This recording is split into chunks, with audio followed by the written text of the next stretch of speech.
China is not governed by an elite dictatorship. China is governed essentially by a national vanguard.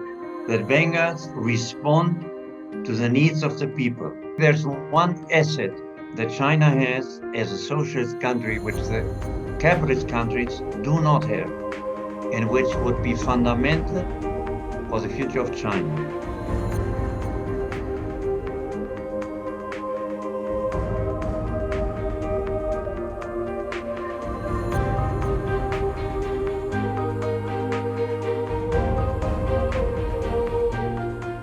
The concept of dictatorship only makes sense if you apply it to the relationship between a government and the people's need.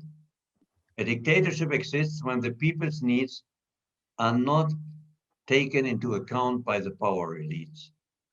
And that is the case in many countries today, which have formal multi-party bourgeois democracies, but it is not the case of China.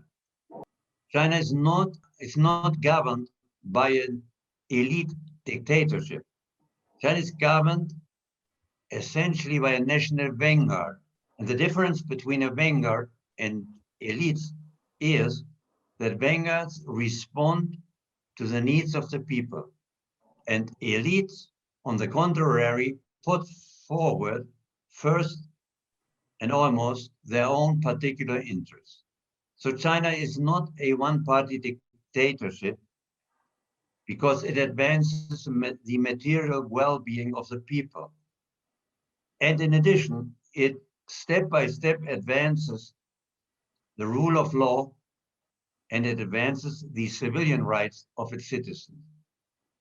And that is why the Chinese government has the overwhelming support of the great majority of its citizens. So the real dictatorship is in the Western democracies like the US, which cannot solve any problem.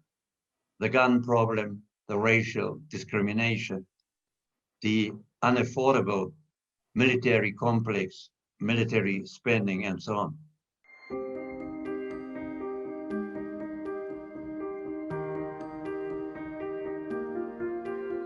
Many social democratic parties are being called left, but they are not socialist or communist parties, but they only want a more humane capitalist system. So they are not really leftist. They are part of the capitalist system. And that is the reason why they try to subvert China. Bernie Sanders always criticized the billionaire class, but he never called for the state control of the political economy. If you do not accept that they are untouchable, then you can never become a president. You can never change the system. And Bernie Sanders knows that. He's not a revolutionary.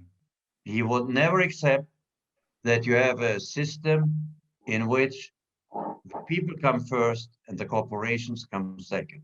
And that's the same with the German Social Democrats, with the French socialist parties, and so on.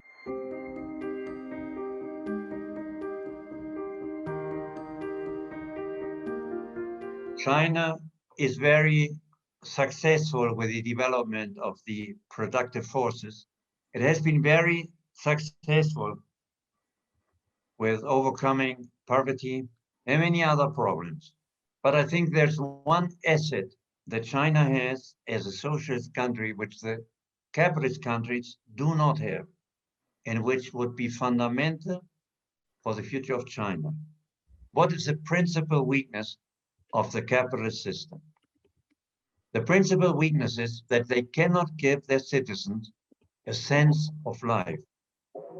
To create a society which has no social classes, where everybody has his living in human conditions, and where there is no exploitation of the worker, no exploitation and repression of women, no destruction of nature, and no discrimination against ethnically different people, minorities.